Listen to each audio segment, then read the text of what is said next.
into miracles of love. Donna, welcome back. How are you?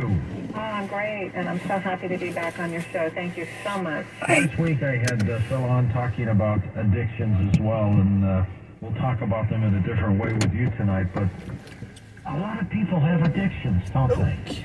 Yeah, I believe it's the number one global health problem, and we don't recognize it as such because we have heart attack, stroke, cancer, lung disease, kidney disease, liver disease, and almost all of those are based in abuse in terms of people who eat too many trans fats, smoke, drink too much alcohol, take drugs, and those toxins have caused permanent damage to the organs, and then a person goes to the doctor and they get diagnosed with the physical symptoms rather than the actual underlying cause. Tell us about the title of your new book, The Healing Moment.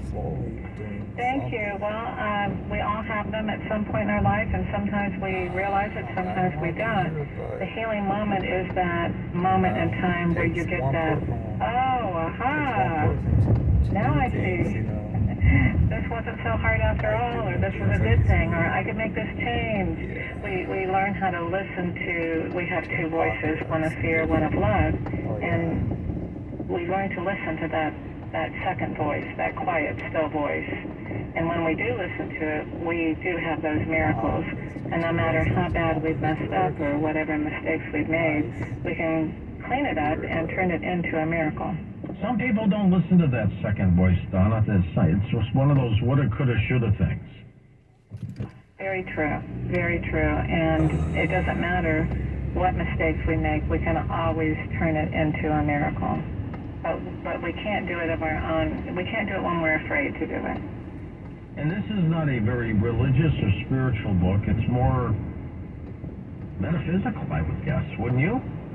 Well, I think metaphysical is spiritual, and I don't like to talk about that per se because so many people will put their fingers in their ears and go, no, no, no, no, no, no, no.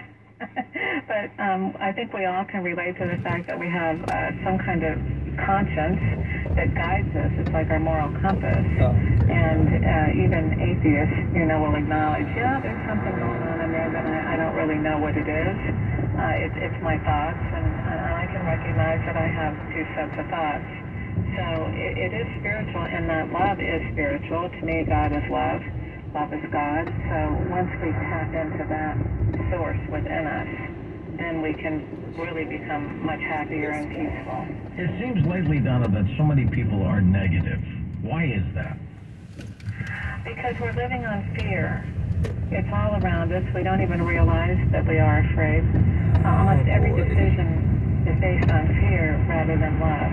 And if we could make that shift, we would be so much freer to manifest our talents, our dreams, our goals, and get rid of guilt and anger and all the things that keep us stuck.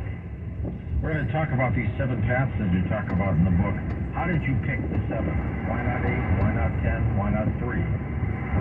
Well, that's just what came to me when I was writing. There's no, magic formula, although 7 is one of the more spiritual numbers I'm told.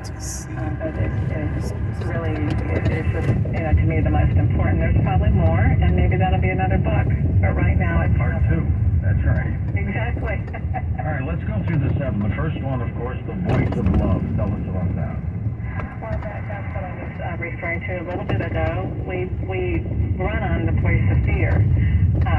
You shouldn't have done this, you shouldn't have done that, or you shouldn't correct this, or you shouldn't take that risk, or who do you think you are, or what do I want to eat, or what do I want to drink, or I don't want to do this, I don't want to do that. And so it's just that, it's like, I call it the bingo machine in the brain. It just never shuts up. It keeps you awake at night. It doesn't want you to get out of the bed in the morning. It keeps us anxious. It keeps us depressed. It keeps us in that negative state. It just never stops. But there's also that quiet, still voice. It doesn't intrude upon our thoughts, but it's always there, and we can always access it. It's kind of like the water fountain. You have to turn it on to get nourished with the water, and it's the same thing with that voice of love. It's always there. It will guide you. It will help you. It will have the answers that you need. They don't always come in words. Sometimes it's a feeling, an intuition. people say when I listen to my gut, I do the right thing, or I wish I would have listened to my gut. And so